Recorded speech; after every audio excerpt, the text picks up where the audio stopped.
In Amsterdam zijn er steden achter Zandam op de stad. Meestal zit ik dan in Drachten, in het Smelnehuis. Maar op vrijdag hebben we ons festival weer tussen Christ en Nij. Ik zou zeggen, kom al hier. Want we hebben geweldige bands.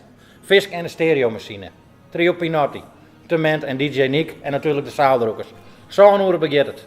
Ik zou zeggen, kom op tijd, want vol is vol op de 28 december.